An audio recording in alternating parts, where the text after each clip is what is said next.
Face au mur. Pourquoi tu cours? Hein? T'as pas couru là? Tu bloques? Tu vérifies, regarde, à gauche. La police!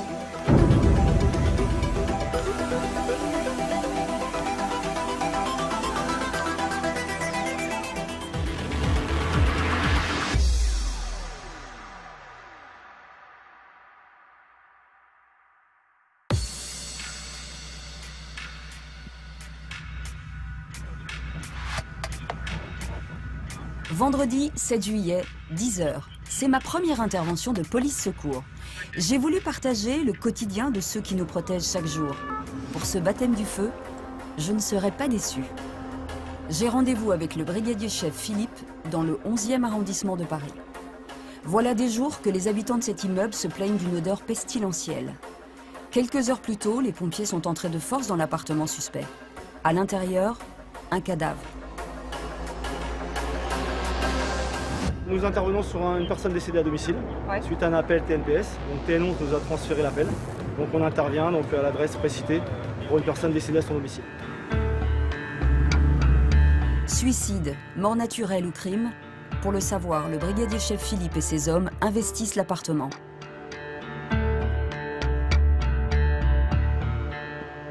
Je l'accompagne, c'est mon premier rendez-vous avec la mort. Voilà. Donc les pompiers ont découvert la personne allongée comme ça. Donc vous voyez l'état du corps. Donc voilà, je pense que ça remonte au moins à 3 semaines, 1 mois. Donc vous voyez l'odeur que ça dégage, c'est la putréfaction, quoi. L'homme au sol semble âgé d'une 60aine d'années. Sa peau est presque noire, brunie par la coagulation du sang. L'odeur est insoutenable, mais nous n'avons pas le choix. Il faut rester sur place pour accomplir les premières constatations. Tout d'abord, établir avec certitude l'identité du cadavre. Tout l'appartement est fouillé, aucun papier d'identité, seule une carte vitale va permettre d'identifier le corps. Vous vous trouvez à quelle adresse? Rue 11e. L'homme est bien l'occupant de l'appartement. Il faudra plus tard retrouver et prévenir la famille. Aucune trace apparente de lutte, ni de trace d'effraction. Alors, selon le brigadier chef Philippe, il y a peu de doute, nous sommes face à une mort naturelle. Et ça arrive souvent, par exemple? Non, des morts à suspect, non. C'est en général, heureusement, c'est 98% des cas, c'est mort naturelle, comme on dit. Mais ça vous choque encore?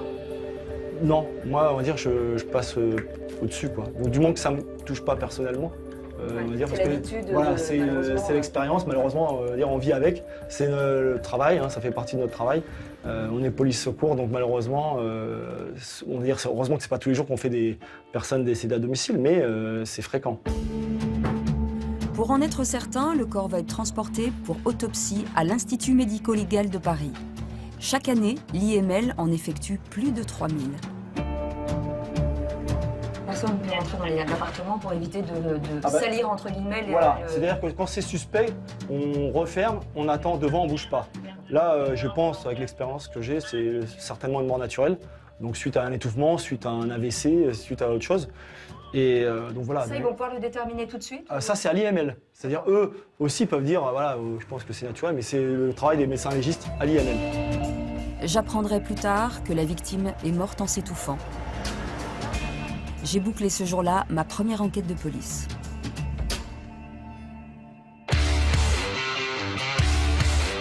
Doucement, doucement. Concernant ma victime de poumon du temple, donc il a une plaie à l'abdomen d'environ 5 cm de large, avec les viscères qui ressortent, c'est suivi. Durant plus de 2 mois, j'ai vécu avec l'un des plus prestigieux services de police de Paris. On l'appelle la DESPAP, pour Direction de la sécurité de proximité de l'agglomération parisienne. Rien de dangereux chez vous, monsieur? Rien d'interdit? Non, sûr? Sûr. Ton shit, tu ne rentres pas ici, ton shit, t'as compris? Donc tu rentres chez toi maintenant, c'est clair? On s'en garde à vous. 21 000 agents et fonctionnaires veillent sur la sécurité de plus de 6,5 millions de personnes à Paris et dans les villes voisines. Leur mission, prévenir et lutter contre la petite et la moyenne délinquance.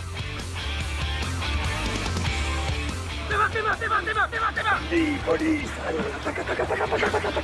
Cambriolage, sécurisation de la voie publique, accidents, vols ou encore braquage, les hommes et les femmes de cette police de proximité m'ont ouvert toutes les portes et m'ont montré comment ils font face à la criminalité. La force de frappe de la police nationale ce soir, ce sera vous et la BAC 75e. Une expérience dont on ne ressort pas indemne. Voici les mystères de la police, enfin dévoilés.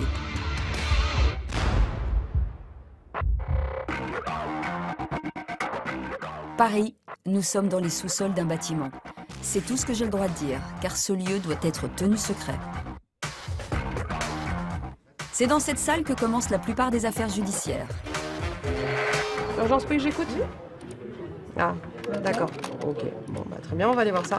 Oui. Merci beaucoup, monsieur.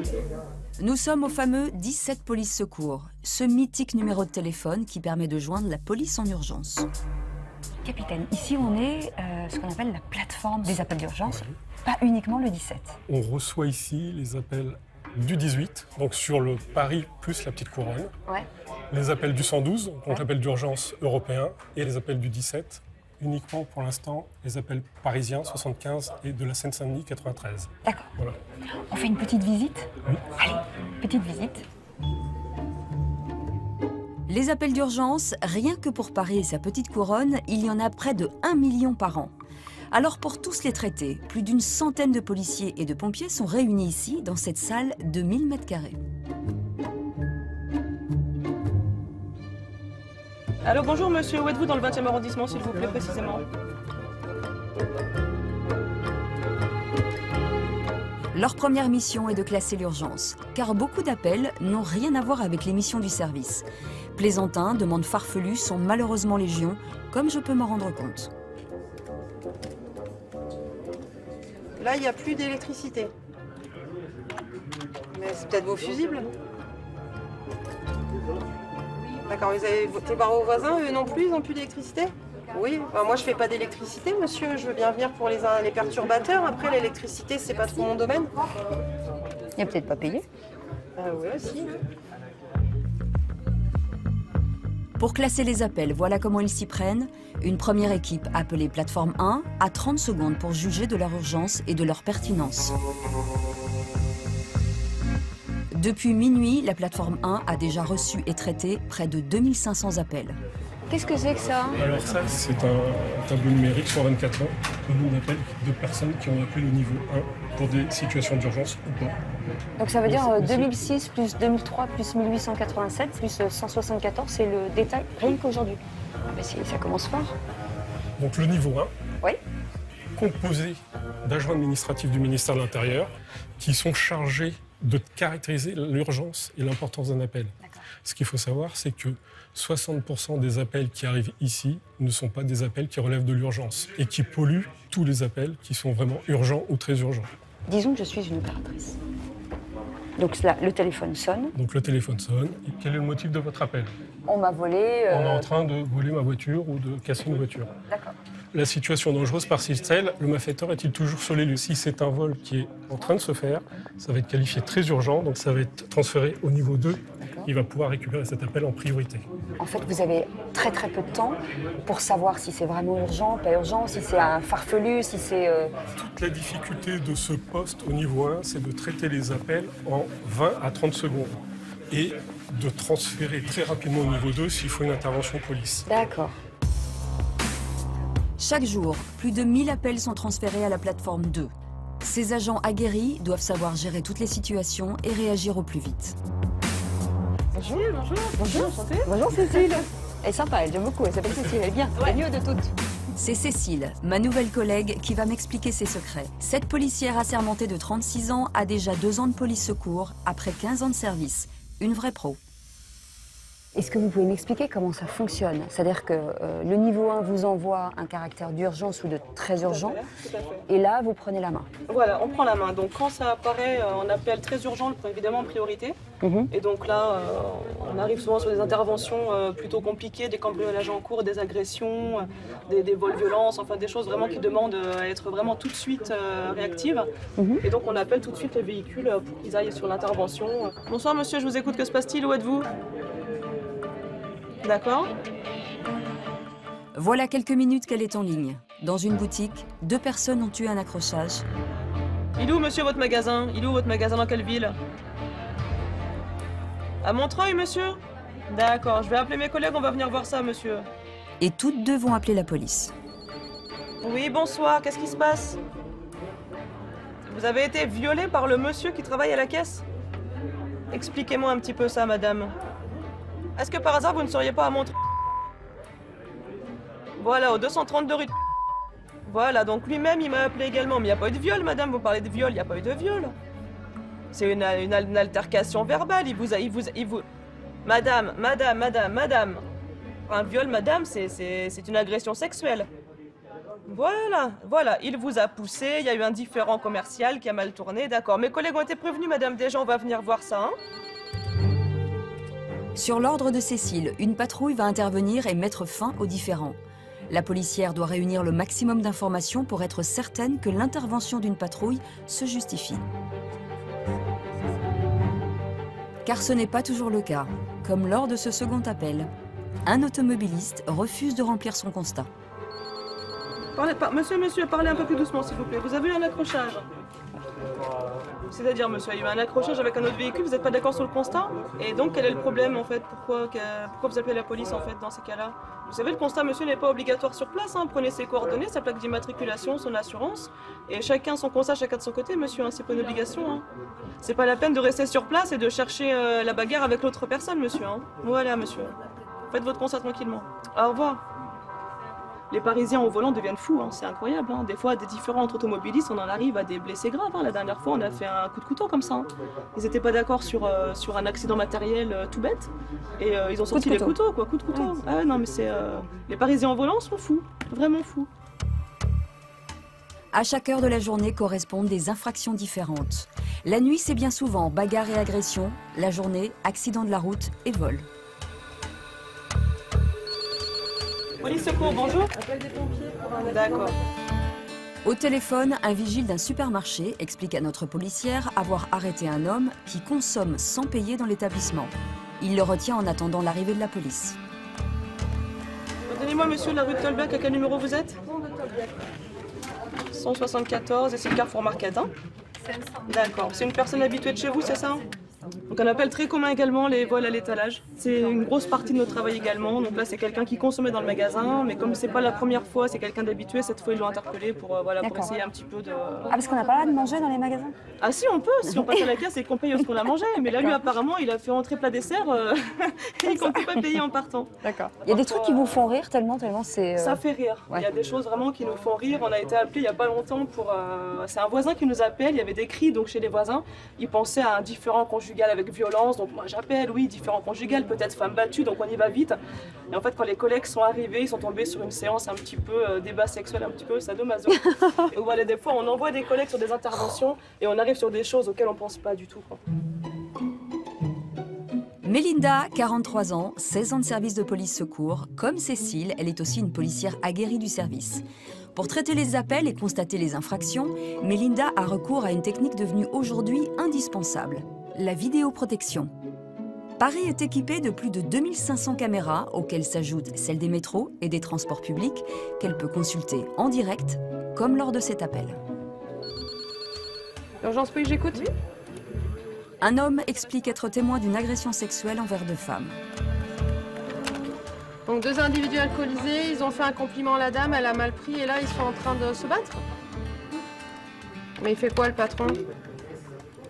Ah, d'accord. Ok, bon, bah, très bien, on va aller voir ça. Urgence, oui, j'écoute. Oui, allô, bonjour. Je suis actuellement bloquée dans un kebab à cause d'une altercation. Et bah, là, on ne peut pas sortir parce qu'ils sont juste devant, ils nous menacent. Et quelques secondes plus tard, une des 2 victimes appelle, réfugiée dans un snack bar. Vous êtes dans un kebab, du coup, c'est ça? Oui, voilà, exactement. Et là, ils vous laissent pas sortir? Donc moi, on m'a dit que vous étiez au 10 boulevard. Non, c'est le 4. Vous êtes au 4? Oui. D'accord. Madame, ils sont comment, les 2 personnes qui vous empêchent de sortir du kebab? Un chauve et un... Un chauve avec un t-shirt blanc et l'autre avec un t-shirt orange. Très bien. Je vous envoie un véhicule. Une patrouille est immédiatement dépêchée sur place. Grâce à la vidéoprotection, Mélinda repère les agresseurs en quelques clics. Donc 2 Européens, Les voici, à l'image, en train d'attendre que les jeunes filles sortent. Un fort corpulence avec un t-shirt orange. Le deuxième, mince, un t-shirt blanc, pantalon noir. Les policiers exfiltreront les deux jeunes femmes qui finalement ne porteront pas plainte, certainement par peur de représailles. Mais en fait, quand vous avez un appel, ça vous... parfois quand vous lui parlez, vous regardez en même temps? Oui. D'accord. En même temps qu'elle me donnait la description, on les voyait... C'est une déception pour Mélinda. Même derrière son écran, la jeune femme reste sensible au malheur qu'elle constate chaque jour. J'imagine qu'il y a des histoires quand même, auxquelles on s'attache plus que d'autres. C'est-à-dire qu'on essaye de suivre parce que vous les avez gardées longtemps au téléphone et que... oui, alors c'est les personnes qui menacent de suicider. En fait, on les garde au téléphone jusqu'à temps que les pompiers arrivent. En fait. Et là, vous attendez... Voilà, c'est compliqué parce que des fois, c'est 5, 10, 15, 20 minutes. Et il y a des gens, en fait, voilà, ils n'ont pas de travail, ils n'ont pas de famille, ils n'ont pas d'enfants, donc c'est compliqué de trouver voilà, un point d'accroche pour les tenir en vie. Pour les tenir au téléphone jusqu'à temps que les pompiers arrivent. Après, on attend que les pompiers soient dans le logement et nous, ça s'arrête là, on raccroche en fait. Être policier, c'est aussi être le témoin privilégié des misères de la capitale.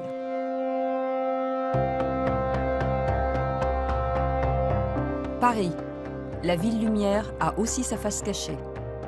Chaque année, il s'y déroule plus de 250 000 crimes et délits. Trafic de drogue, vol avec violence, homicide, braquage. La palette est large. Alors pour assurer la sécurité de tous, la préfecture de police dispose de plus de 35 000 agents.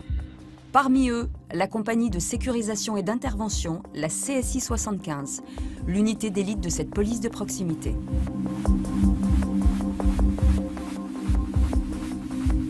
Allez, rapidement, vous équipez au MO. C'est parti.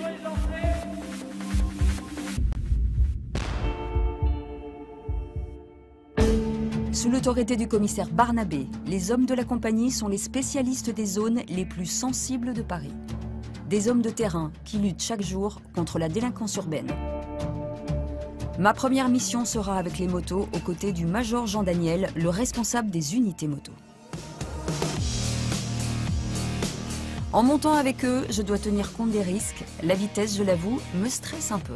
Major, là on va partir en patrouille. Est-ce qu'on a le droit d'avoir peur? Est-ce que cette peur justement vous facilite le travail ou peut empêcher votre travail? À partir du moment où on connaît sa peur, déjà on peut passer à côté.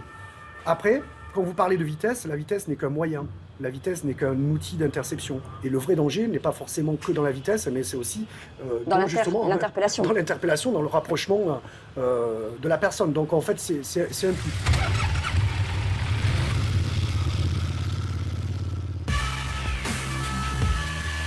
Ma première mission avec l'unité moto sera dans les rues de la capitale. Nous partons pour traquer le flagrant délit.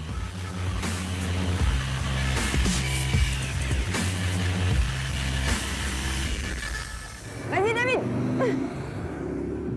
En fait, les deux qui sont devant, sur une patrouille à 4, c'est eux qui regardent vraiment ce qui se passe et vous, vous êtes en soutien, c'est ça? Oui.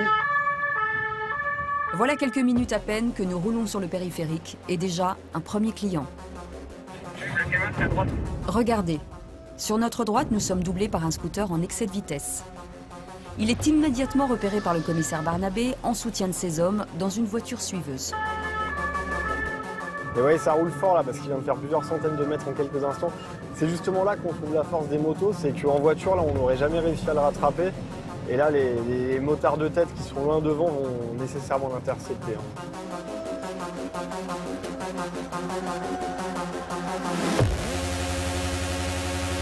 Assise à l'arrière d'une des motos, c'est ma première course-poursuite. Elle va durer quelques secondes, elle me semble une éternité. Le motard est stoppé à une porte de Paris. Police nationale, c'est un petit contrôle. Vous avez des choses dangereuses sur vous? Rien du tout.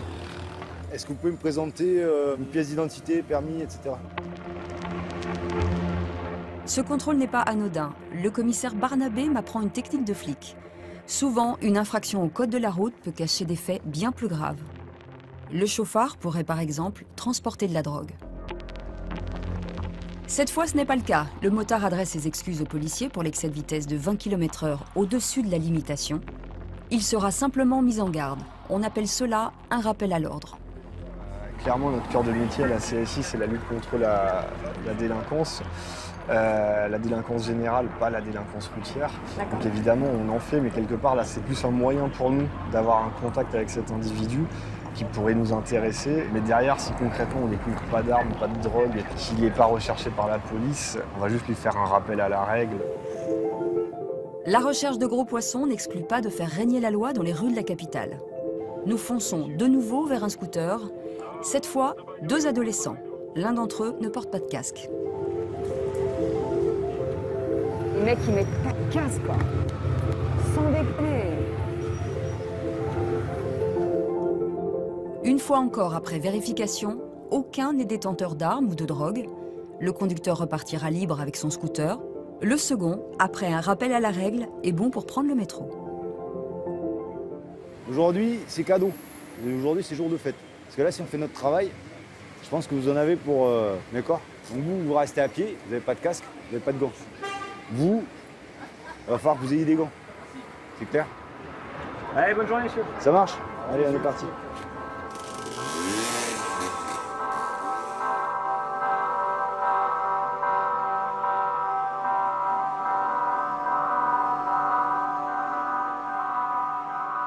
L'idée, c'est de regarder ce qui se passe aux alentours, dans l'environnement des motards durant leur patrouille, et de déceler des comportements inhabituels qui vont amener à un contrôle d'identité, par exemple, ou à une interpellation immédiatement si on constate une infraction. Donc c'est surtout le flair du policier à ce moment-là qui joue, et l'expérience. Ils connaissent les comportements habituels de certains délinquants, et c'est ce qu'ils vont essayer de repérer. Les motards opèrent toujours en duo et font appel à une voiture en cas d'interpellation pour conduire les délinquants au commissariat. 7 de France, renfort, des côtés de la Suisse. Vas-y, on va 7 de France. Parmi les spécialistes du renfort de la compagnie, Christian et Maïva. La jeune policière est une petite gloire au sein de la CSI 75. Elle est triple championne du monde de boxe professionnelle. Ils sont super fiers de toi. Hein. Ah ouais, c'est vrai. Ah, mais très très fiers. Le commissaire Barnabé, très très fier de tous ses hommes en général. Oui, bien sûr. Mais de toi, parce qu'effectivement, ton activité extra-professionnelle fait bien sûr rejaillir sur le service. Ah oui, oui, oui, parce qu'il faut savoir que je boxe avec l'écusson de la police de la CSI 75. Ah, tu boxes avec le Ah ouais, ouais. En fait, j'ai un écusson tatoué provisoirement sur le bras, en fait.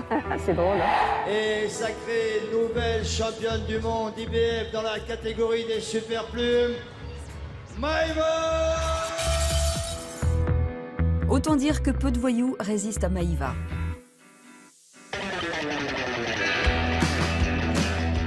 Je suis en voiture à ses côtés. Nos collègues en 2 roues ont repéré un motard au comportement suspect.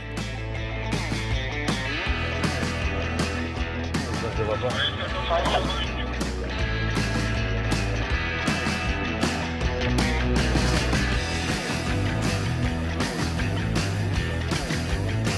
Maïva est en soutien en cas d'interpellation. C'est un contrôle. Les gants, c'est obligatoire. C'est ça qui a fait que Vous devez avoir la vignette critère depuis 3 jours, c'est obligatoire. C'est une amende.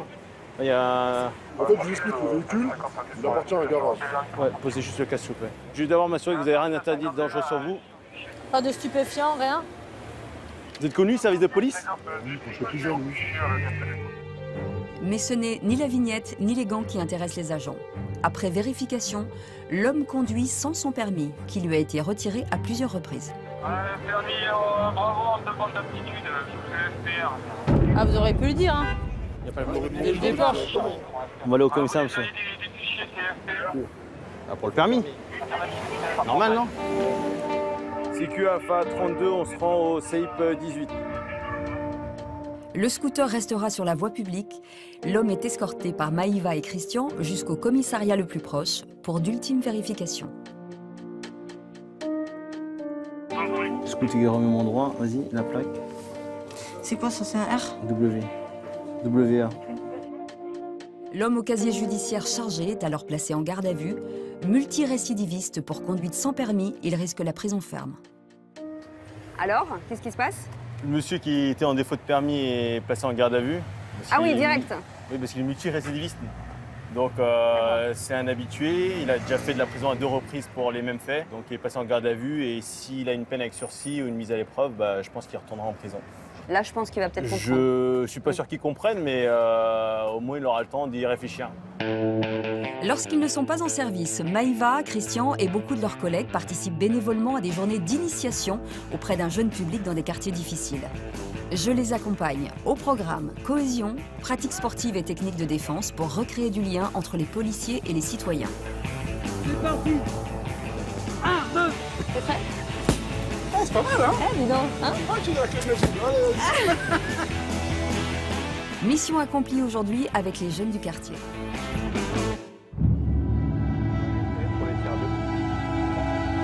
Mais le plus gros du travail se concentre sur l'anticriminalité, dont la lutte contre le trafic de drogue.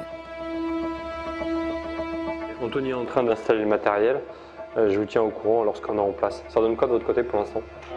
On se met en place et puis après on va dispatcher sur tour. Ouais, c'est bien pris. Loïc de TK. Et quand vous êtes en place, ping, un petit coup sur le tir 90 pour que tout le monde est là. Nous sommes dans une planque, un appartement prêté pour l'identification d'une bande de dealers menée par le commandant Rudolph et ses hommes. Quand je fais une photo, je peux pas zoomer autant que. Enfin, je peux zoomer là, en fait, en vidéo, là, je peux m'en rapprocher. En vidéo. On peut zoomer vraiment, c'est là où vous voyez vraiment le. Un trafic de drogue a été signalé dans le quartier. Pour le démanteler, ils ont investi cet appartement pour surveiller les dealers et recueillir un maximum d'informations. Actuellement, nous sommes sur un trafic de produits stupéfiants sur un secteur parisien. Ils disposent de quelques jours pour comprendre comment s'organise la petite bande. On en a déjà fait sur plusieurs jours, ouais, 8 heures par jour, enfin, 6-8 heures par jour et sur 3-4 jours. Et encore, c'est plutôt court pour ce qu'on fait, parce qu'on n'a pas le temps non plus de passer des mois dessus, mais pour nous, ça reste déjà assez long. Il est midi. Comme prévu, les jeunes se sont bien installés à l'endroit indiqué. Donc là, le point va bientôt débuter, je pense. Reste à savoir si ce sont les individus soupçonnés du trafic. Parce que ça a roulé son joint, donc est-ce que c'est pas juste un petit morceau qui a servi, mais ça a mis directement dans le... On va attendre, hein, on va voir si ça... S'il y a des clients qui prennent contact avec lui, on va voir ce que ça donne. C'est un peur, mais ça roule pas. Ouais, Anto qui est en pleine surve, hein. Il a vu passer quelques acheteurs, mais pour l'instant, la vente n'a pas débuté. Vous confirmez de votre côté, oui, également. Le temps passe. Afin de rester discret, les policiers ont tout prévu pour ne pas devoir sortir. Ouais, c'est bien pris, votre TK. En début d'après-midi, la vente de stupéfiants commence. C'est lequel, Anto? Capuchin noir, c'est ça? Enfin, le policier va parvenir à repérer 4 dealers. Il va les prendre en photo pour les identifier en vue d'une prochaine interpellation.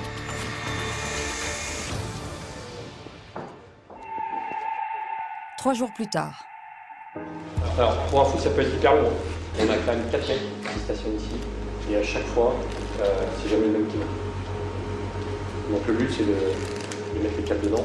Et forcément, on va attendre qu'à chacun leur tour, ils vendent le produit. Et une fois qu'on a la transaille, on fait le serrage. Je suis avec la vingtaine de policiers qui va mettre fin au trafic de drogue sous la direction du commissaire Barnabé. C'est une opération qui est totalement maîtrisée. Vous connaissez physiquement les dealers, vous savez à peu près qui... Ouais, on a procédé à des surveillances. Alors comme souvent, on ne sait pas encore tout, il y a énormément d'inconnus dans l'équation. Notamment là, on n'a pas encore identifié où ils cachent leur drogue. On se doute que c'est à proximité, mais comme on ne sait pas bien où exactement, après l'interpellation, on va utiliser un chien de recherche en stupéfiants qui va essayer de nous permettre probablement de trouver leur cache. Et ainsi, on pourra apporter plus d'éléments de preuve aux magistrats parce que le but, en fait, c'est d'apporter le plus de preuves possible avec des témoignages, des photos, de la drogue, de l'argent. Voilà. Pour établir le trafic, on va commencer par interpeller des acheteurs, des consommateurs de drogue. Et ensuite, quand on en aura interpellé suffisamment dans la journée, et on va interpeller les vendeurs. D'accord, ok. On se prépare alors. On se prépare. Okay, merci beaucoup. Et j'espère que tout ira bien pour nous. Nous partons sur les lieux. Première étape de la mission, interpeller des acheteurs de stupéfiants. L'objectif, prouver le trafic au juge d'instruction. Des acheteurs pourront nous être utiles pour l'identification des dealers.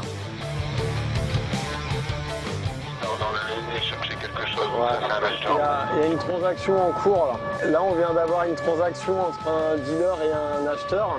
Donc on se rapproche rapidement du secteur pour essayer d'interpeller cet usager de stupéfiants qui va nous permettre d'alimenter la procédure de trafic en fait. L'acheteur est facilement interpellé. Il nous est confié. Nous montons dans le véhicule pour un premier interrogatoire. Le jeune homme reconnaît avoir acheté de la drogue mais assure être incapable de reconnaître le vendeur. Vous aimez la garde à vue, vous en avez déjà fait? Oui, j'en ai déjà fait une fois. Vous voulez en refaire une là ou pas? Pas du tout, non. J'achète, ok. Voilà. Moi, je vous dis un truc, c'est pas pour être pas coopératif, j'ai pas regardé un visage, je regarde jamais les visages, je pourrais pas vous l'aider, frère. D'accord. C'est tout. D'accord. Voilà, moi je peux pas vous aider en fait. J'ai à part vous dire, ouais, j'ai acheté, est-ce que ça... Non, mais nous, on n'attend pas des... Vous avez montré des visages, moi je vais pas le faire, hein, non, mais... parce que je connais pas de visage. Oui, non, mais que vous soyez pas courageux, ça je m'en doutais, hein, bien avant de vous voir. Bah oui. Bah oui, vous n'êtes pas courageux. C'est une question de courage, monsieur. Bah si, vous avez peur là. Vous voulez que si je vous montre des visages, vous me dites ah non, moi je vois pas de visage, parce que vous avez peur en fait. Mais c'est normal, mais c'est fréquent chez les usagers de drogue de pas être hyper courageux. Moi je dis pas parce que je peux pas ici. Je viens de dire à la dame, j'ai dit, quand vous étiez dehors, qu'il y a des endroits où on peut savoir qui c'est parce qu'on voit le type en face, main à la main. Ici ça se jette, on n'arrive pas en dessous, les visages on les voit pas, ils sont sous cagoule, moi je peux pas reconnaître des yeux. D'accord. C'est tout ce que j'ai à vous dire. Vous demandez le mode opératoire. C'est tout ce que j'ai à vous dire. Bon, on va vous ramener au commissariat. Bonjour. On a un interpellé avec nous qu'on voudrait présenter. On a un interpellé, ouais. Le consommateur va faire l'objet d'une procédure judiciaire pour simple possession. Arrêtez là, s'il vous plaît, mettez-vous là. Dans ce cas précis, il risque la garde à vue. Mais cette étape est indispensable pour pouvoir arrêter son dealer. Avancez devant moi, s'il vous plaît. Avancez. Donc voilà. Voilà son... Non, il n'y a rien. Il vient de l'acheter, 10 €, il dit. 10 €? Oui. Donc, il l'a roulé dans la foulée, il me dit. Ah, dans la foulée. Ouais. Et ensuite, il est sorti du parc et on l'a interpellé. L'officier de police judiciaire va vérifier s'il s'agit bien de cannabis. Pour le confirmer, il dispose de ce boîtier. Le test est positif. C'est vraiment des couleurs différentes et des profils de klaxon. Comme prévu, le jeune homme a reconnu l'achat, mais jure ne pas pouvoir identifier son dealer. Pour info, là, celui qu'on a ramené, il reconnaît rien sur les photos, il dit qu'il voit pas et compagnie, il reconnaît juste l'achat, mais pas les personnes. Mais sa journée n'est pas terminée, il va être retenu en cellule dans le cadre de sa garde à vue.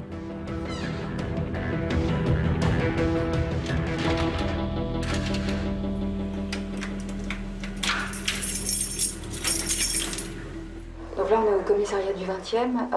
On vient d'amener un acheteur, un deuxième acheteur. C'est ça, il y en a un troisième qui arrive.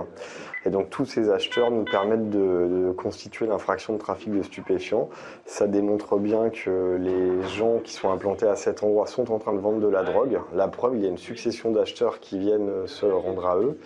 Et donc maintenant, la prochaine étape, ça va être d'essayer d'interpeller ces vendeurs. Sans ces usagers de drogue, on ne peut pas démontrer que les vendeurs sont des trafiquants de drogue. Donc on va avoir besoin de garder à notre disposition ces usagers tout au long de l'enquête, c'est-à-dire durant les prochaines heures, pour leur présenter par exemple des photos, les confronter avec les vendeurs. Et donc il faut qu'on les tienne à notre disposition, donc on ne peut pas les priver de liberté sans cadre. Donc voilà pourquoi la garde à vue. Là, je suis en train de rechecker les photos avant l'interpellation des individus qu'on a pris. Donc lui, par exemple, c'est celui qui récupère l'argent. Lui, c'est celui qui déplace le produit. Donc on se remet en tête les individus. Ouais, chacun a un poste. Si ça se passe bien, on va les prendre de court et on n'aura pas à leur courir après. Si on manque de précision ou si on n'a pas de chance, ils vont s'enfuir. Et dans ces cas-là, il faut être sûr de après qui l'on court. Avec le jogging bleu, début de l'allée. On va vous montrer des photos. Le jogging bleu, je l'ai en bisu et contre le muret. Ouais, donc t'as encore du produit dans la main. Attention, tous les véhicules interpellateurs, top interpellation. Top interpellation. Ouais, c'est reçu pour tailler. On va monter, on va rentrer nous à pied par la droite. L'opération débute. Les suspects sont regroupés dans un parc de la ville de Paris qui dispose de plusieurs sorties. Alors les équipes du commissaire vont investir les lieux par plusieurs chemins différents. Il faut faire vite, être coordonné et essayer de profiter de l'effet de surprise.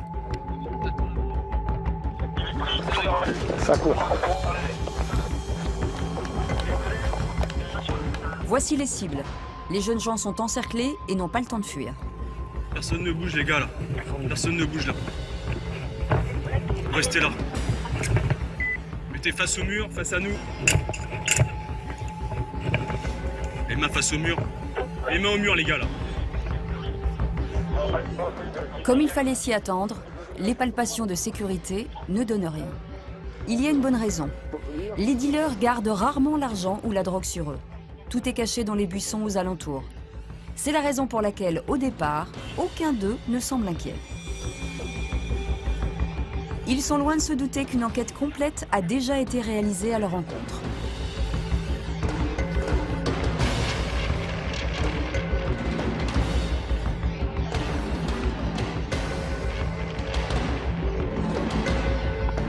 Au moment de passer les menottes, les suspects commencent à se rebeller. Ils comprennent alors que ce n'est plus un simple contrôle et que la police dispose sûrement de charges contre eux. Certains sont même très violents, car récidivistes, cette arrestation pourrait leur coûter la prison ferme. Eh monsieur, monsieur, monsieur, monsieur, Pourquoi tu vas me noter? Pourquoi tu vas me noter?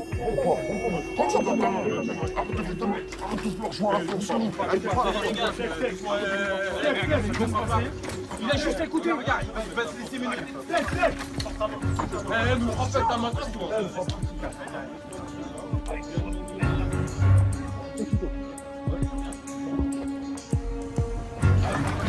Laisse-la faire.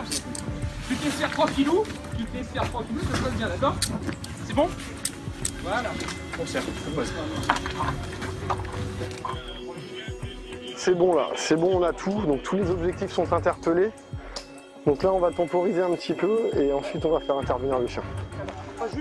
Dernière étape, il faut récupérer la drogue cachée dans le parc. À l'aide de Zoé, le chien policier, plusieurs planques vont être débusquées. Il a remis. Ici, les pochons sont apparents. Et il y en a, là-bas dans un petit bac.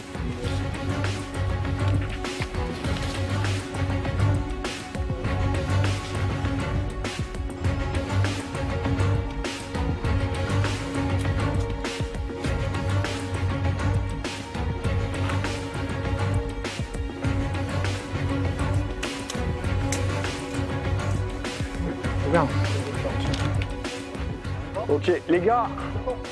Fin de l'opération. Les suspects sont emmenés au commissariat. Il faut faire vite. Les policiers n'ont qu'une heure pour les présenter à l'officier de police judiciaire. Passé ce délai, ils devront être relâchés. Vous pouvez me noter? C'est trouvé à côté. Ah, à côté, oui. Le monsieur là, il n'a pas de stup sur le c'est celui qui est dans le dos à côté. C'est qui a caché, qui a amené ça pour le cacher. Vous l'avez vu? Oui, le collègue l'a vu, il était planqué, donc on l'a vu arriver, il a planqué ça. Les suspects sont donc entendus par l'officier de police judiciaire et placés en garde à vue. Monsieur, vous êtes placé en garde à vue, ok. Est-ce que vous souhaitez faire aviser quelqu'un? À l'issue de cette garde à vue, ils seront ensuite présentés à la justice qui décidera ou non de leur placement en détention. Il risque quoi, 5 ans de prison? 10 ans pour trafic. 10 ans pour trafic. Après, c'est toute chose égale par ailleurs, ça reste un petit trafic. On n'a pas ramené de quantité immense. On va avoir du mal à déterminer, vu la rapidité de notre intervention, on va avoir du mal à déterminer justement l'antériorité du trafic, les profits qu'il a pu générer, le nombre de personnes qui ont pu profiter directement ou indirectement de ce trafic. Donc, ça reste une petite opération. Ça veut dire que le lieu que vous venez de nettoyer, si on peut dire, régulièrement, vous allez revenir? Oui. Ben, malheureusement oui, parce que d'autres, si ce ne sont eux, vont s'implanter dessus. Donc il va falloir recommencer, c'est un travail de longue haleine. Mais il ne faut pas forcément raisonner en est-ce que les gens que j'ai interpellés vont partir 5 ans ou 10 ans en prison. Voilà. Après, le policier, c'est une partie de la chaîne pénale, mais il n'est pas responsable de toute la situation. Et, son travail, c'est de stopper. Voilà. Et aujourd'hui, le travail de la police a été accompli. Et ensuite, s'ils reviennent, nous serons là, nous les attendrons et nous reprendrons le terrain. Ces opérations coup de poing ne sont qu'une partie du travail de la police. C'est bon pour moi.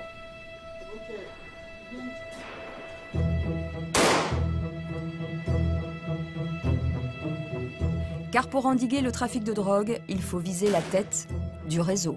Depuis des mois, plusieurs services de police ont un homme dans le viseur, un gros trafiquant déjà condamné, un individu considéré comme extrêmement dangereux. L'officier de police judiciaire a donné le feu vert à son arrestation. Il n'hésitera pas à aller au contact, les gars. Donc le truc est que là, il ne faut même pas hésiter. Si le mec se laisse faire, c'est de suite s'il est allongé, on le maîtrise au sol, ce sera beaucoup plus facile. Ouais. S'il se relève, les gars, il ne va pas falloir chercher à comprendre, il va falloir l'amener au sol. Et on le menotte direct. Et même après, les gars, il va falloir toujours 2 mecs autour de lui, parce que c'est vraiment un mec qui cherchera la faille en permanence. Soyez propres, comme d'hab. Pour ce type d'arrestation, au sein de la CSI 75, le commissaire Barnabé dispose d'une unité spécialisée. Le groupe de soutien opérationnel, une trentaine d'hommes ultra entraînés, sous le commandement du brigadier-chef Aïssa. Il est 5 h du matin, 1 heure avant l'heure légale de l'opération. Malgré l'entraînement hors du commun d'Aïssa et ses hommes, la tension monte. Ils sont connus pour du grand banditisme, des armes, des violences, énormément de violences. 6 h du matin, l'individu dort tranquillement dans son appartement au premier étage de cette résidence. Mais il n'est peut-être pas seul.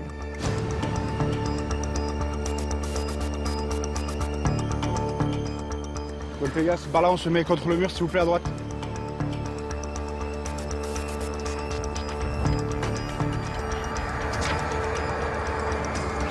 Les premiers policiers ouvrent en toute discrétion la première porte de l'immeuble.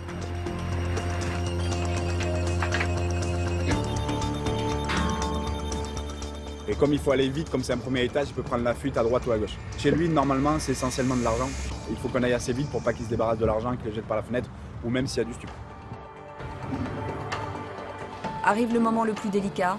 Il va falloir pénétrer rapidement les lieux dans quelques secondes.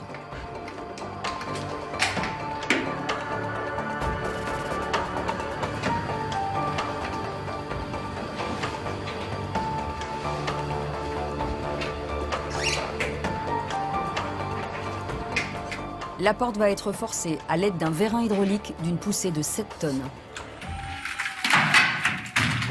Il faut faire vite, profiter du sommeil de la cible et de l'effet de surprise.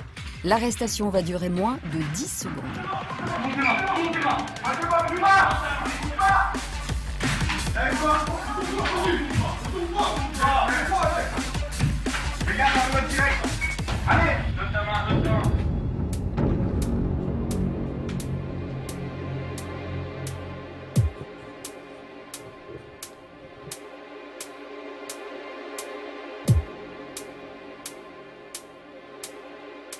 La compagne du prévenu n'est pas en cause. Elle sera écartée durant toute la durée de l'opération.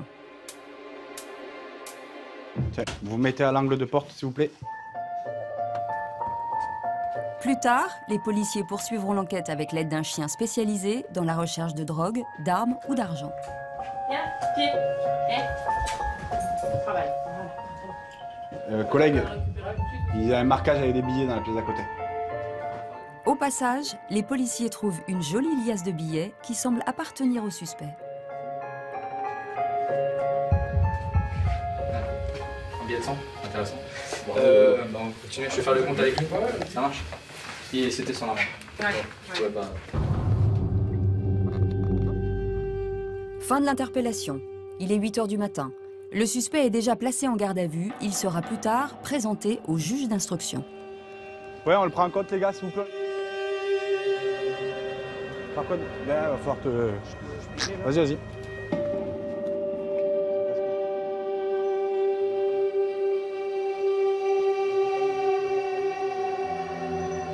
Elle bloque la circulation au cas où.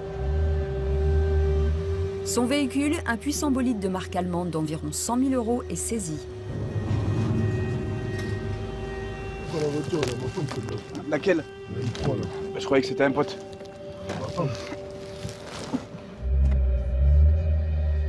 Si l'enquête prouve qu'il a été payé avec l'argent de la drogue, il sera alors propriété de l'État.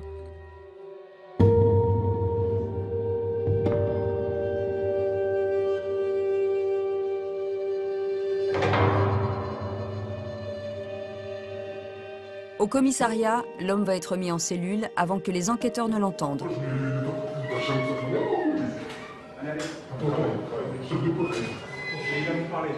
Pour trafic de drogue en bande organisée, la police dispose de 24 à 96 heures de garde à vue.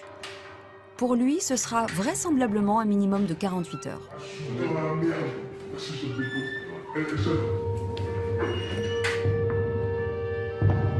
Cette impressionnante arrestation m'a donné envie d'en savoir plus sur un des policiers de l'opération, le chien.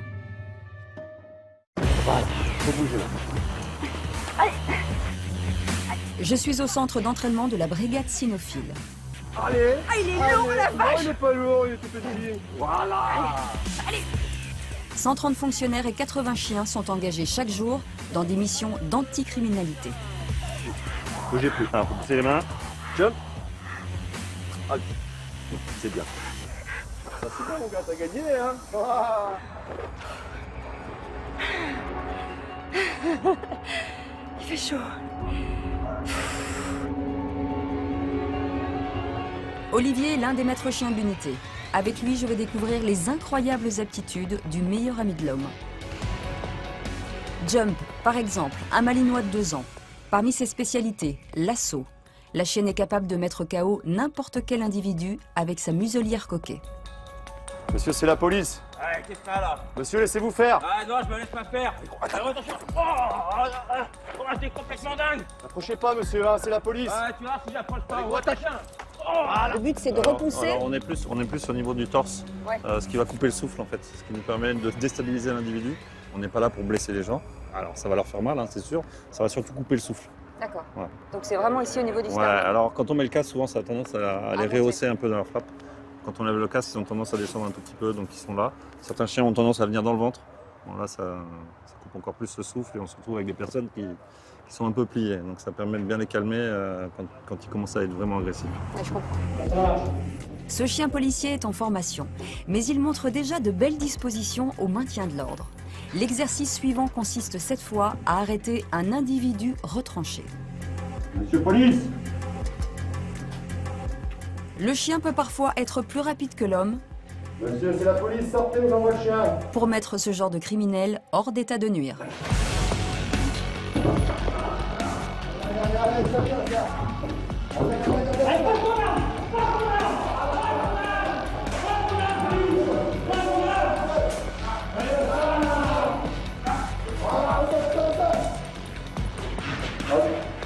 Individu bloqué, on s'asseoir, monsieur. On va décaler, s'asseoir face au chien. 1, 2, 3. Individu interpellé.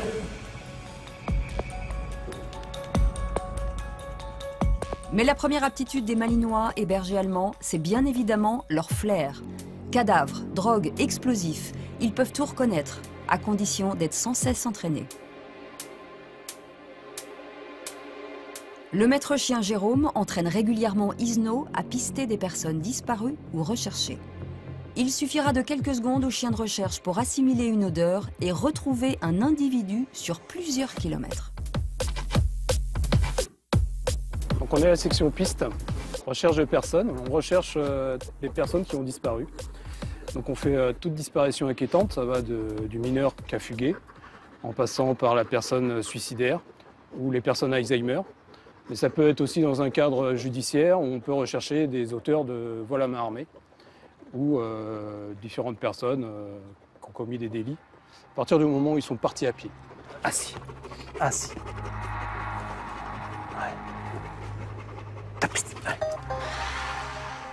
Dès qu'ils ont pris un véhicule ou transport en commun ou autre moyen de locomotion, pour nous, ça sera plus efficace. Voilà, on cherche. Allez. Donc le chien va chercher une odeur laissée par la personne. Il faut savoir que vous perdez des milliers de molécules à la minute, molécules odorantes à la minute, et ces molécules-là se déposent au sol. Et le chien va essayer de retrouver les odeurs que vous avez laissées au sol en partant d'une odeur de référence.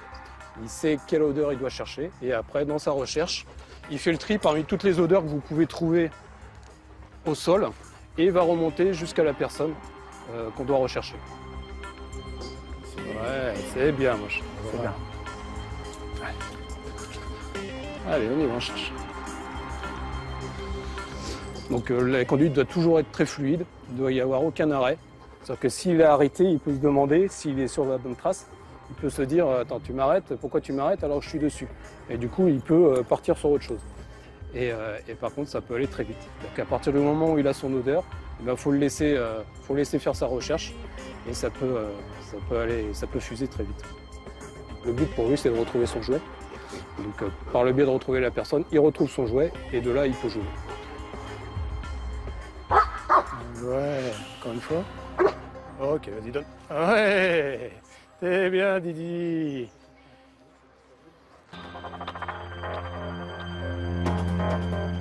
La brigade cynophile intervient presque tous les jours dans Paris. Ce jour-là, Patrice et ses équipes sont appelés en renfort pour enrayer le trafic de drogue dans une cité.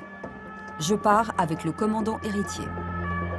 On fait de la prestation de service, donc on va intervenir partout, que ce soit dans Paris intramuros ou les départements de Petite Couronne, en fonction des besoins, des affaires en cours essentiellement. Je vais découvrir à quel point les chiens sont indispensables pour ce type d'opération, et pas seulement pour rechercher de la drogue. Dans un premier temps, pour figer la situation, on utilise ces 2 chiens d'intervention. Ça nous permet, c'est une petite démonstration de force qui nous permet de calmer les esprits assez rapidement. Bon, bah allez, faites chauffer les cuisses, on y va. Tandis que certains chiens font régner l'ordre, d'autres partent à la recherche de toutes les odeurs de stupéfiants auxquelles ils ont été formés. T'as 2 sachets zip ici. Ok? À l'angle. C'était sous les feuilles. Voilà, là et là-bas. Et très vite, la drogue cachée par les dealers et les consommateurs est découverte. Dans la police nationale, nos chiens dans la recherche sont monospécialité. Donc un chien stupéfiant ne cherchera que des stupéfiants, un chien d'explosif ne cherche que de l'explos. La seule peut-être spécificité, nos chiens stupéfiants sont capables de chercher des billets de banque. La Banque de France en fait nous fournit des coupures d'euros et ce qui nous permet de travailler directement sur les molécules de billets. Donc on travaille ça veut dire que chaque coupure a une odeur? Oui, absolument. Ah Chaque bon billet, si vous voulez, les chiens travaillent sur les molécules, on leur apprend à repérer des molécules d'encre précises, des molécules de papier précises, ce qui nous permet de nous impliquer dans tout ce qui est narcotrafic, et quel que soit le lieu, quel que soit l'endroit. Et comment s'appelle le chien qui fait les billets de 500? Parce que ça m'intéresse. Ah oui, je vous mettrai en relation personnellement avec le maître qui s'en occupe. Elle a mis un sacré coup de nez, ouais. Elle a pris un truc. Très bien, ma Zozo, montre-moi. Montre-moi, Zoé, c'est où ça? C'est où ça? Très bien. Celui-là, il était de loin. Hein. Hop là. Très bien, ma Zozo. Oh, énorme. Très bien, ça. C'était juste ici, je sais pas si tu as besoin de le savoir, c'était posé là. Tu avais tu sais, le gobelet là. Voilà, et puis dedans, tu avais le pochon noir. Je suppose que c'est de l'herbe dedans? Je sais pas. Vas-y. Ok, bah, je veux bien faire le massif là parce que le coup de nez était franc. Pour éviter tout lien avec les trafics, les consommateurs et les dealers cachent leur dose à l'extérieur dans des petites planques.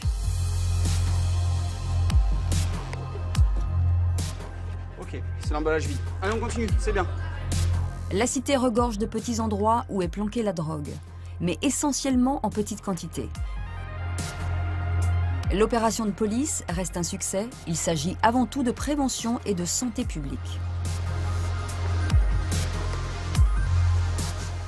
Ok, positif. Il y a une savonnette. Ici. Dans le faisceau.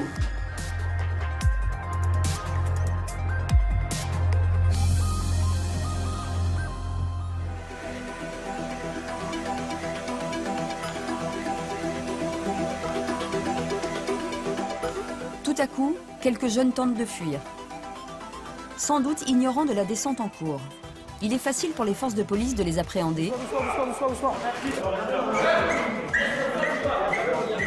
Bougez pas, laissez votre main. Donnez vos mains et bougez pas. Il s'agit de consommateurs. Les jeunes sont bons pour un simple rappel à l'ordre, une opération réussie en grande partie grâce au talent des chiens policiers, aujourd'hui indispensables à toutes les enquêtes de police. Normalement, les chiens, l'idéal c'est de les avoir à 1 an. Oui, je vois que vous êtes bien informé. En fait, on les récupère entre 9 mois et un an et demi, pas au-delà de 2 ans. Et avant, c'est trop chien fou, donc c'est un bébé chien qui ne... Avant, les caractères ne sont pas véritablement affirmés. Et on les met à la retraite en revanche à l'âge de 8 ans. Ça, c'est notre politique au sein de la police nationale. On considère que le chien, lorsqu'il a fait 7 ans, 6 ans de bons et loyaux services, à 8 ans, on peut ou replacer le chien, ou en tout cas, c'est l'hypothèse la plus commune, les maîtres chiens gardent leur chien de travail avec eux. Mais ça veut dire que le chien est attribué à un maître chien, on est d'accord, c'est le seul qui a la possibilité de le faire travailler. Oui, en recherche, que ce soit en stupéfiant ou en explosif, vous avez un maître pour un chien. Là, c'est pour créer du lien, c'est pour qu'il y ait une interrelation qui soit la plus forte possible. Ouais. Et d'ailleurs, certains maîtres ont d'ailleurs leur chien à domicile et les chiens, parfois même, peuvent partir en vacances. Moi, je délivre des autorisations écrites par rapport, permettant au maître de partir en vacances avec son chien. L'adage qui dit que le chien est le meilleur ami de l'homme, c'est vrai en fait. Ah oui, complètement. Ouais. Oui, ça va même au-delà de ça. Moi, j'ai l'habitude de dire que chez les maîtres chiens, vous savez, il y a d'abord le chien et puis après, il y a Dieu. Et ça, c'est aussi fort que ça. À moto, en voiture ou à pied, les agents de la police de proximité sillonnent inlassablement les rues de la capitale et sa banlieue. Mais certains en explorent les bas-fonds. Métro, RER, bus, gare. Pour lutter contre la criminalité et garantir la sécurité des usagers des transports publics, une brigade spéciale a été créée en 2003.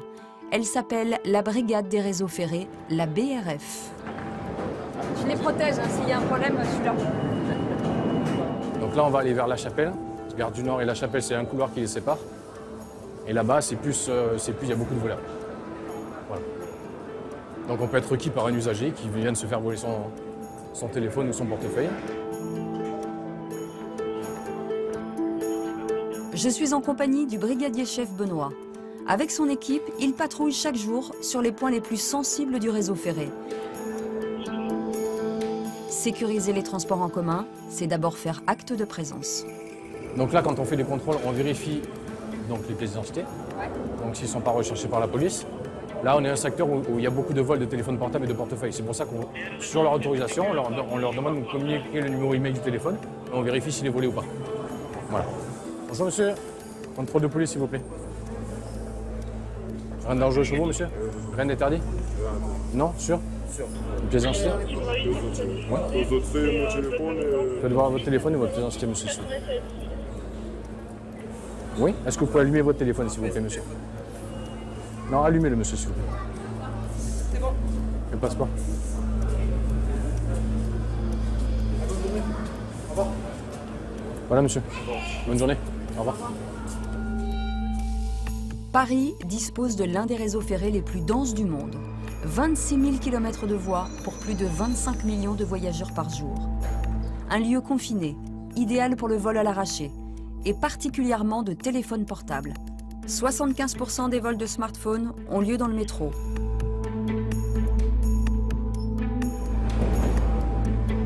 Mais vous allez voir comment le brigadier-chef Benoît mène la vie dure aux délinquants. Pour cela, il nous faut quitter le métro et reprendre la voiture. Là, on a celui-là, ouais, qui est présent en Opéra, donc. Et on en a un autre, on ne voit pas très bien. Donc en fait, l'idéal, c'est d'avoir les deux côte à côte. Au moins, en fait, le signalement sera facile à voir. Un vol de téléphone portable vient d'avoir lieu sur la ligne A du RER. Les agents, grâce à leurs caméras de protection, ont repéré les agresseurs et les suivent à la trace. Ils nous guident vers la meilleure station pour procéder à leur arrestation. Je suis à Opéra, est-ce que tu veux que j'aille à Charles de Gaulle? Ou je descends maintenant? Charles de Gaulle Étoile, on va. Est-ce que vous avez bien les descriptions les gars, les deux? Il y en a un qui a le tout rouge et l'autre c'est une veste à fourrure en fait. Oui. Sous terre, les deux voleurs sont dans la rame qui mène à la station Charles de Gaulle. C'est donc là-bas que nous allons intervenir. Letty, je suis à Étoile. Elle est même pas partie là-bas encore. Tu vois? Ouais. Durant toute l'opération, Benoît reste en contact permanent avec les agents de la vidéosurveillance. Eux seuls pourront l'aider à identifier les agresseurs. Une rame arrive. Avant-dernière voiture. Les deux suspects sont obligatoirement dans cette rame. À peu près. On se fait pas montrer pour pas qu'ils jettent le téléphone, les gars.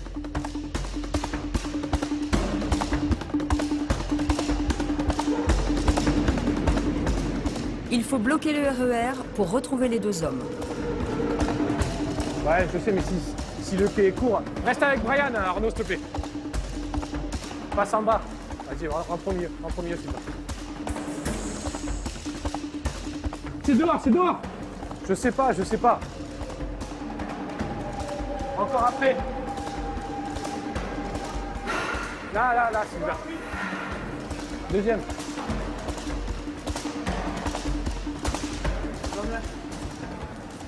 Je vois pas le deuxième. Brian, Jessica. Tu bloques. Tu vérifies, Brian, à gauche. Non, reste là. Une fois arrêtés, il faut les éloigner des rails pour leur sécurité et vérifier s'ils n'ont pas jeté le portable au sol. Ils sont montés pile à cette porte. Ils sont restés là-bas. Ils n'ont rien jeté, vous avez rien vu? Non, ils sont restés là. Le monsieur a dit ils sont montés là, ils sont restés ici. La fouille commence. Sur eux, un portable. Bonjour. Il n'y a personne qui a déposé un téléphone, quelque chose comme ça ici? Mais il ne semble pas correspondre à celui qui a été volé. C'est quoi? C'est un S7? Est-ce que les gars, il y a un S7 ou pas? Non, il y a un S7. Monsieur, donnez-moi le téléphone, s'il vous plaît. Tu me vois là où t'es? Pour être sûr, le brigadier-chef Benoît va le présenter à sa collègue chargée de la vidéoprotection, directement face à la caméra. Je t'en prie. Regarde. Là, tu vois? C'est possible? C'est rouge qu'il avait. Ouais. C'est rouge qu'il avait. Ouais. Bah, c'est la marque... C'est pas... Ouais, t'appelles Évangile, tu me dis? On va les ramener donc au service judiciaire pour savoir si c'est eux qui correspondent ou pas. Et apparemment, il y a d'autres faits qu'on pourrait leur mettre dessus apparemment d'après le service judiciaire. Donc on les amène en vérification au service judiciaire chez nous. Voilà, pour vérifier. Là, je vérifie leur identité s'ils ne sont pas connus au service de police. C'est à toi le téléphone? Oui, monsieur. Ouais, vous l'avez acheté où, monsieur? Hein? Vous l'avez acheté où, le téléphone? Je sais pas, ça fait longtemps. Ça a 2 ans. Combien tu l'as acheté? Hein? Combien? 250 €. 250 € au magasin? Oui. Il était neuf? Oui. D'accord. On va vérifier dans la voiture? Oui. Donc vous venez avec nous, monsieur, s'il vous plaît? Les deux hommes vont être emmenés au commissariat. Là-bas, ils seront confrontés à la victime qui pourra ou non identifier les agresseurs et le portable. Alors, Charlie, Hôtel, Alpha, Roméo.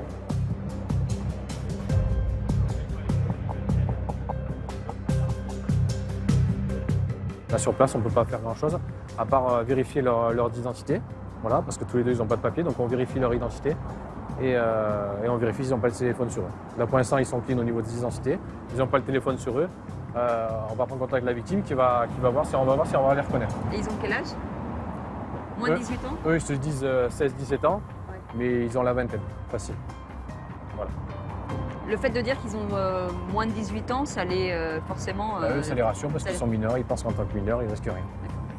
Voilà. Merci beaucoup. Allez, on embarque. On les met dans l'autre voiture? Ouais.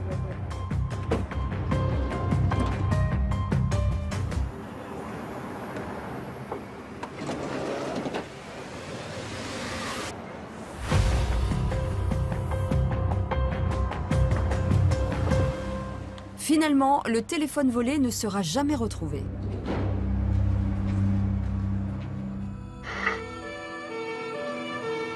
La journée est chargée, nous repartons cette fois dans le centre de Paris où une femme a été agressée et dépouillée de quelques centaines d'euros.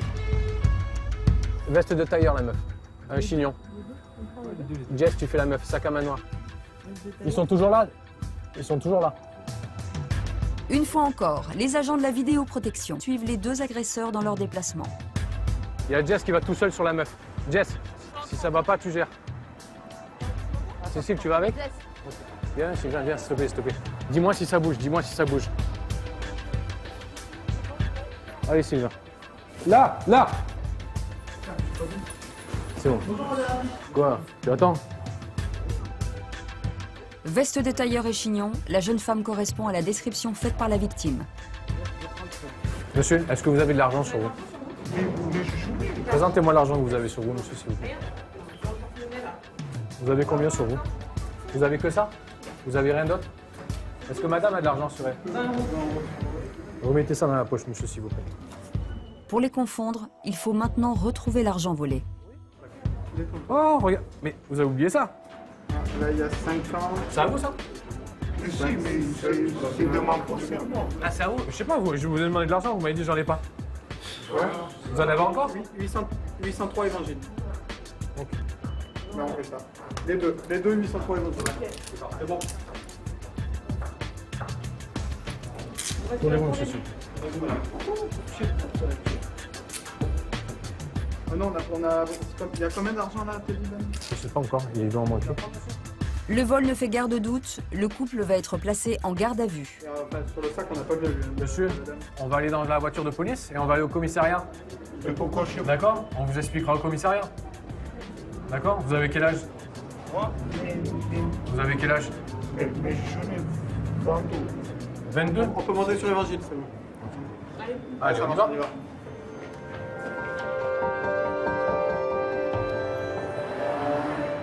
Oui, Bravo 4, interpellation de 2 individus. Pour vol, donc sur les faits, les 2 individus auraient dérobé du numéraire sur une usagère à Hôtel de Ville. Il y a plusieurs minutes, hein, c'est reçu. Les 2 individus sont repérés à la station Arrêt-Métier. On les interpelle. Arrêt-Métier, c'est reçu. Avec un taux d'élucidation de près de 50%, les 1200 agents de la brigade représentent l'un des services de police les plus efficaces de la préfecture.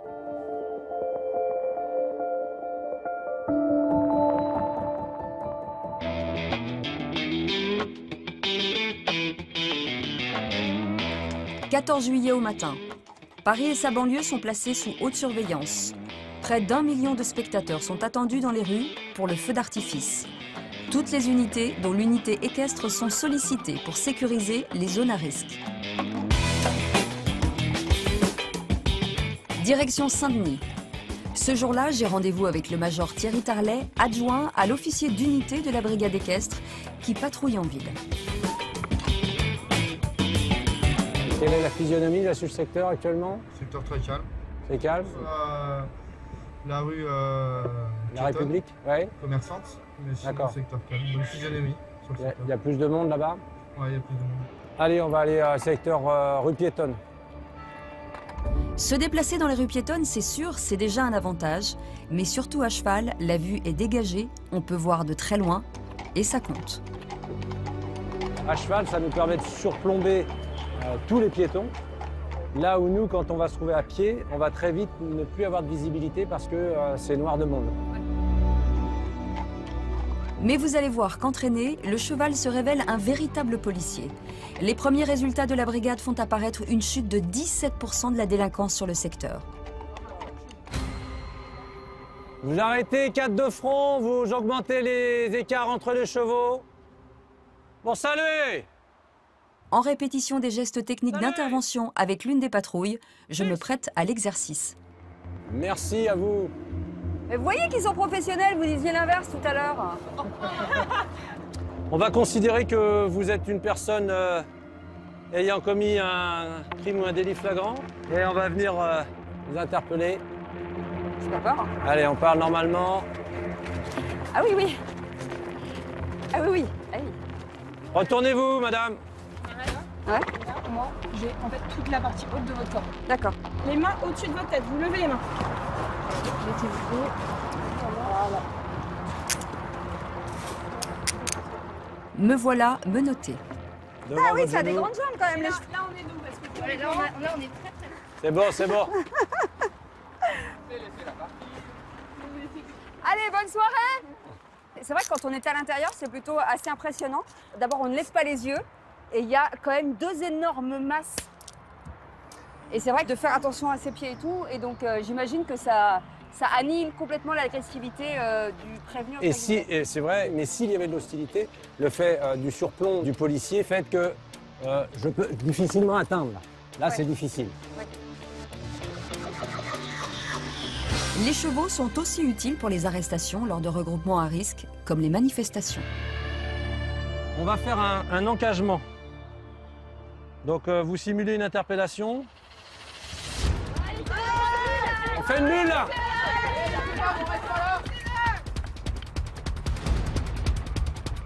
Là, il y a une bulle de protection autour des effectifs qui interviennent à pied. Donc, vous voyez, les chevaux sont en position, une bulle de protection pour éviter que les collègues au milieu soient importunés par de l'hostilité. Hein. Allez, une progression au trot, on évacue rapidement jusqu'au 4x4.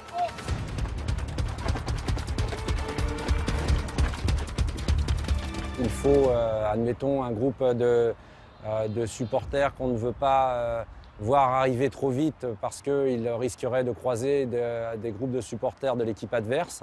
Eh bien, dans ces cas-là, on va leur imposer une progression de façon à éviter les affrontements. Mais extraire également des voitures qui se seraient engouffrées dans un groupe de manifestants, eh bien, ça nous permet d'ouvrir la voie au milieu de la foule à ces personnes. Donc c'est au coup par coup, en fonction de ce qui se présente à nous quand on est face à des gros rassemblements. Chichou, ils sont beaux, hein. Franchement, ils sont beaux. Combien ça pèse, ça? Avec le cavalier, plus de 700 kilos. Non, mais ce qui veut dire qu'effectivement, la pression, enfin, la force, la puissance du cheval et le poids, pour repousser des gens, 700 Pas besoin kilos. d'élan pour être fort. Ah ouais. Franchement, oui. Petit gentil. La brigade équestre compte 16 chevaux de race et 28 cavaliers émérites. Voilà votre bête qui vient de travailler. L'important du bien-être du cheval commence par le pansage. Ça nous permet de détecter s'il y a quelques blessures quand on fait le pansage. Voilà.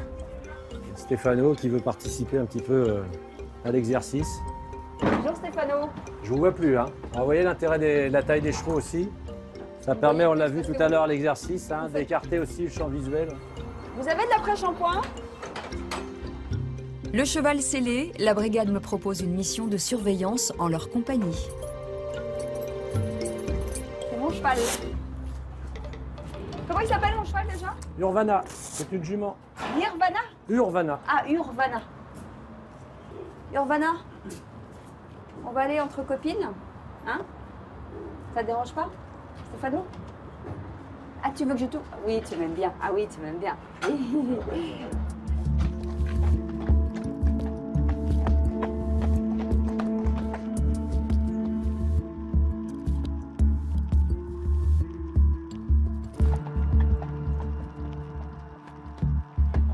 Eh bien, on va descendre là pour remonter après. D'accord. D'accord? Par où on va descendre? Tout droit. Tout droit là? Allez, suivez-moi. Ah non, non. Non, on va descendre là-bas, quoi. C'est de la subordination? Absolument. Serrez les jambes. Super. Penchez-vous bien en arrière. Au pas, ça me va, mais il y a bien longtemps que je n'étais pas montée à cheval. Eh ben voilà. Vous avez un lien avec la cynophile, justement, de considérer votre cheval comme un membre de votre équipe à part entière? Il y a beaucoup de points communs avec les unités cynophiles. L'aspect dissuasif des chiens de patrouille est comparable à l'aspect dissuasif que l'on peut avoir avec nos chevaux sur la délinquance, sur les groupes, ouais. Et puis le partenariat, là c'est indéniable. Aujourd'hui, la problématique terroriste, sous toutes ses différentes formes d'expression, occupe une place importante. Alors depuis quelques années, le travail de la police s'est considérablement transformé. Selon les enquêteurs, le 13 novembre au soir, il aurait convoyé les kamikazes au Stade de France, avant de se rendre dans le 18e arrondissement. Les représentants de l'ordre sont devenus les cibles privilégiées des terroristes. Magnanville, Montrouge, Champs-Élysées, la Goutte d'Or ou encore le Louvre. Depuis 2012, 9 policiers sont morts en service sous les coups de couteau ou sous les balles des terroristes. Alors les techniques d'entraînement ont changé. Il faut apprendre à interpeller des individus très violents, de véritables forcenés, parfois armés jusqu'aux dents et prêts à mourir.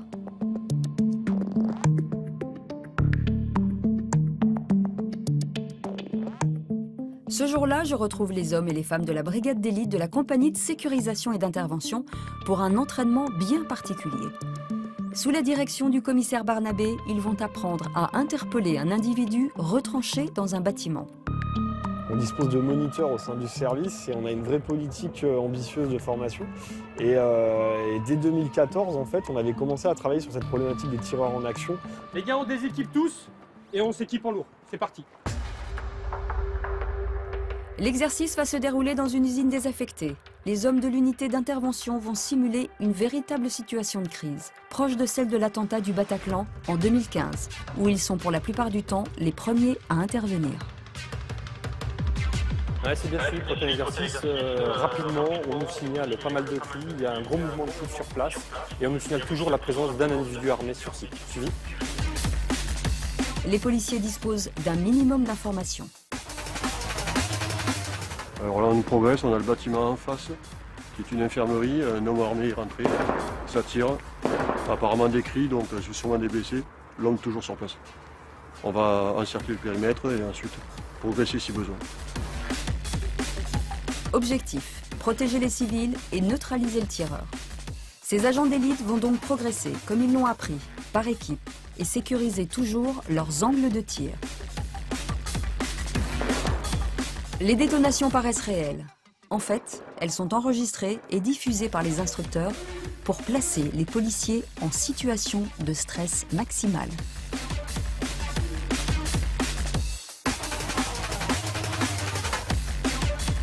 Il leur faudra moins de 3 minutes pour sécuriser tout le bâtiment et maîtriser l'assaillant. Le terrorisme a totalement transformé le métier de policier, sans cesse obligé de se réadapter. Avec moi pour l'extraction.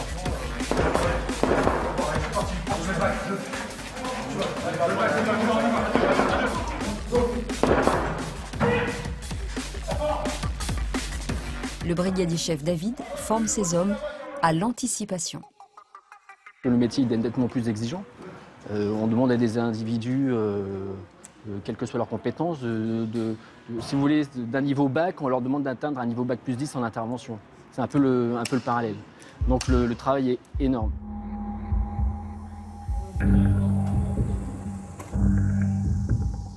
Et s'il y a bien un événement qui regroupe tous les moyens de la préfecture de police, c'est le soir de la fête nationale.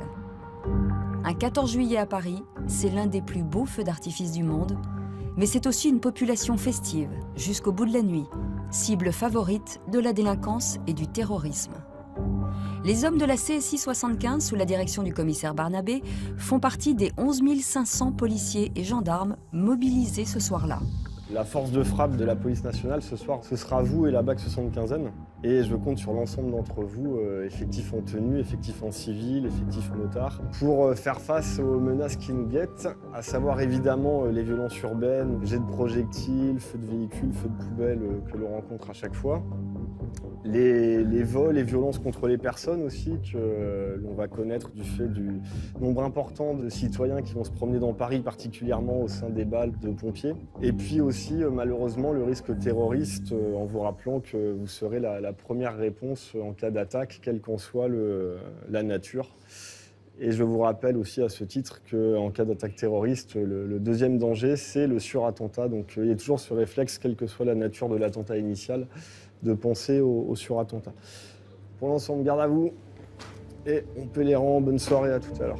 Le surattentat consiste pour les terroristes à frapper une seconde fois au cœur d'une première tuerie de masse. Événement à haut risque, tous les policiers de France ont en mémoire ce sinistre 14 juillet 2016, lorsqu'un terroriste tue 86 personnes sur la promenade des Anglais à Nice, avant d'être abattu par certains de leurs collègues. Depuis, chaque événement public est sous très haute surveillance.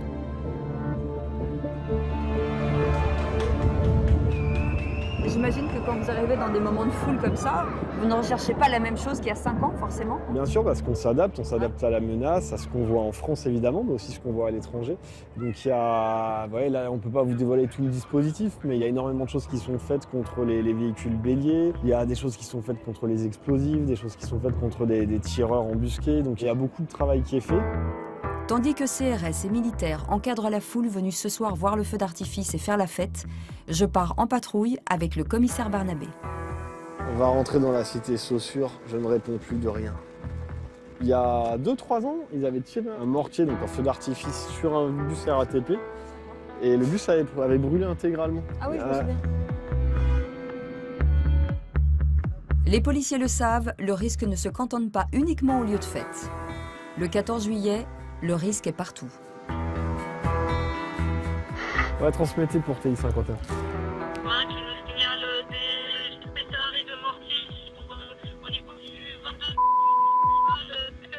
Ouais, c'est reçu, merci. Des tirs de mortier ont enflammé des poubelles. Nous partons immédiatement à la recherche des auteurs.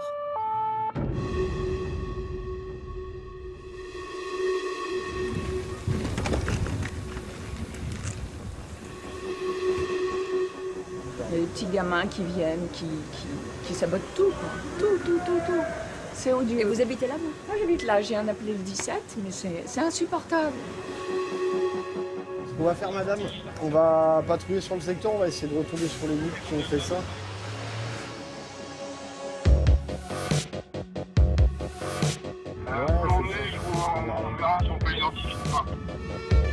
À la radio, les hommes chargés de la vidéosurveillance nous guident jusqu'au suspect. Il nous faudra peu de temps pour l'interpeller. La caméra, elle vous voit? Est-ce que la caméra monte? Le jeune homme nie être l'auteur du feu de poubelle. Il va alors être amené au commissariat pour être confronté à l'enregistrement de la vidéoprotection. Regardez-moi, est-ce que la caméra monte? La caméra, elle a filmé avant que vous arriviez, alors. Donc la caméra monte, on est bien d'accord. Vous verrez ça avec le chef de police judiciaire, là. Ah bah, vous savez ce que vous avez fait. En tout cas, la caméra le sait. Bon bah, vous venez d'arriver, de toute façon, vous venez de me le dire. Donc... S'il est l'auteur du feu de poubelle, il risque 30 000 € d'amende et 2 ans de prison pour dégradation de biens publics par engin incendiaire.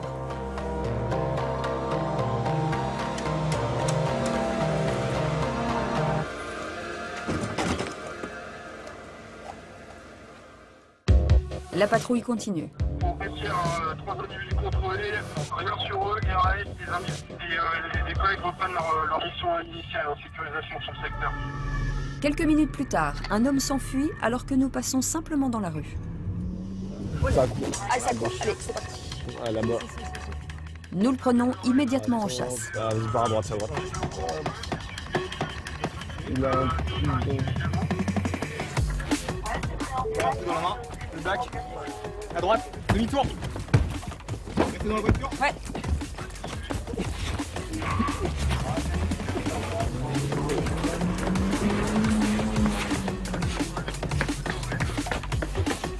Le commissaire Barnabé s'élance à sa poursuite et en quelques secondes, l'homme est stoppé dans sa course et plaqué au sol. Mets-toi un plat ventre. Pourquoi tu cours? Hein? Vas-y, lève-le. Essaie pas de repartir. Bah, pourquoi t'es parti en courant? Ouais, chauffeur TI 51 de TI 51.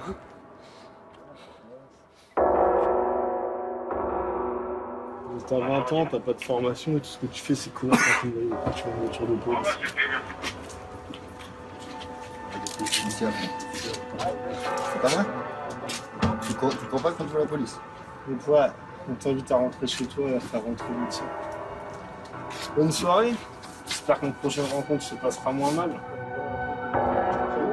Un comportement suspect inexplicable, l'homme est relâché.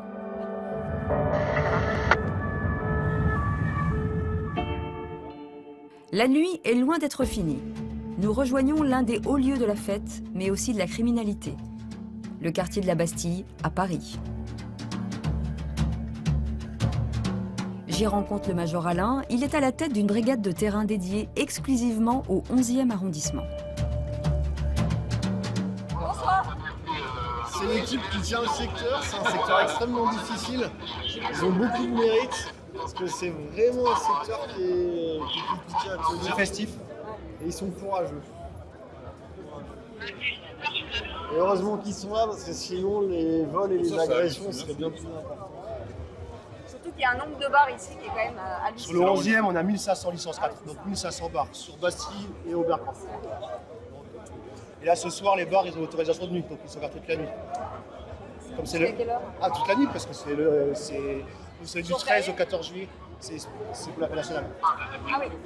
Ah oui, Là, ce soir, on a la crème de la crème. Vous n'êtes pas couché, non? Si, vers 8h du matin. Son secteur, le Major Alain le connaît par cœur. Le risque est partout, dans les grandes artères remplies de monde où l'alcool coule à flot, mais aussi dans les petites ruelles où se réfugient les dealers. Ce qui est bien, c'est que ça sent bon. Bonsoir, monsieur. C'est votre scooter? Monsieur? Bonsoir, c'est votre scooter. On t'avait dit tout à l'heure, on t'a dit quoi là? Ton shit, tu rentres pas ici, ton shit, t'as compris? Donc tu rentres tout en c'est clair? Le message, il est passé là? Ici, c'est notre territoire de chasse. C'est la rue parfaite, il n'y a pas de caméra. C'est renfoncement, donc là, ils viennent pisser, ils fument et ils se droguent tous partout. Et ça vend là, ici, dans cette rue? Tout le temps, tout le temps. Sauf que maintenant, pour dîner, ils sont à 5 pour vendre une barrette de chien. Ah oui. Ce qu'il faut les faire. Le Major Alain, figure du quartier, est une présence rassurante pour les habitants et les commerçants.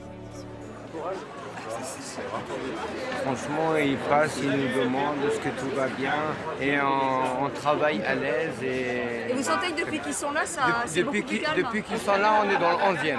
C'est ça. Voilà. Depuis qu'ils sont là, on est à Paris 11e.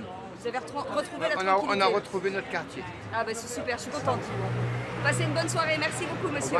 Bonne soirée. Fin du feu d'artifice. Le public s'est dispersé alors que nous rentrons au service. Un dernier appel, une dernière intervention.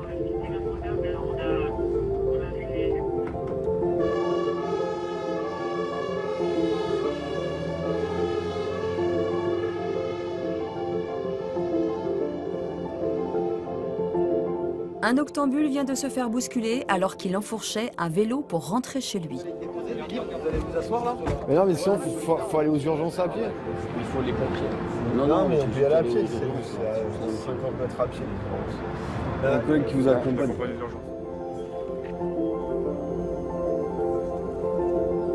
Ce couple de jeunes l'a molesté pour lui voler son vélo. Mais des agents présents sur les lieux les ont interpellés. Auteurs de violences, ils doivent être conduits au commissariat. Bon, il faut monter, on va la transporter au commissariat. Ce soir à côté d'elle, bon courage. Tu vas voir. Toi, tu veux quoi? File-moi avec ton truc, tu vas voir. Leur mission s'achève. Aucun incident grave à déplorer sur notre secteur d'intervention. La chance peut-être. Mais aussi le professionnalisme des policiers de Paris, avec qui j'ai vécu tant d'aventures. La proximité, c'est le cœur de métier de la police nationale. On pourrait presque dire que proximité et police, ce sont des... Enfin, c'est un pléonasme. Ah oui. Voilà, je ne sais pas comment on peut faire de police sans être proche des citoyens. La police, elle est au cœur de la cité. C'est un service public, on ne le dit jamais, mais moi, je pense à tous les policiers qui travaillent 24 heures sur 24, 7 jours sur 7, 365 jours par an. Le policier, il patrouille, il cherche son travail et de fait, il est proche des autres. Des policiers, comme le dit le commissaire Barnabé, entièrement dévoués à leur ville. 3 heures du matin, rideau de fin pour les équipes du commissaire Barnabé qui rentrent à la base. Ma nuit n'est pas finie. Je rejoins le Major Alain qui patrouille sur son secteur, le 11e arrondissement. Et là, on contourne la rue de Lappe, c'est ça? Voilà. Et on retourne aux voitures? Ce serait bien, j'espère qu'elle y sera tous les jours. J'ai parlé un peu vite. Remonté dans le véhicule, un appel 17 police secours pour un blessé à l'arme blanche sur la voie publique.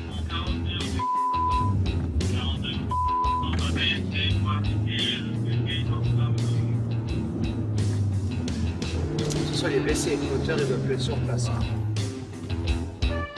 Proche du secteur, on prend l'intervention en renfort des pompiers, déjà sur place.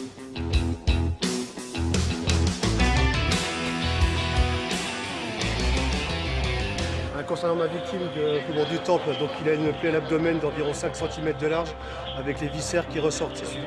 L'homme à terre a reçu un coup de couteau, la blessure a l'air profonde. Les pompiers le transportent dans le camion. Il faut faire vite, il a déjà perdu beaucoup de sang. L'homme est visiblement très mal en point. La rue est vide, seules les personnes qui ont contacté police secours sont restées au chevet du blessé en attendant les pompiers. Ces témoins pensent à un règlement de compte, ils l'ont entendu dire « c'est quelqu'un qui m'a trahi ». Il a dit c'est quelqu'un qui m'a trahi. Quelqu'un m'a trahi. Vraiment c'est quelqu'un qui l'a trahi. Bon. L'homme sera conduit aux urgences. À sa sortie, il ne portera pas plainte. L'hypothèse du règlement de compte sera donc retenue. «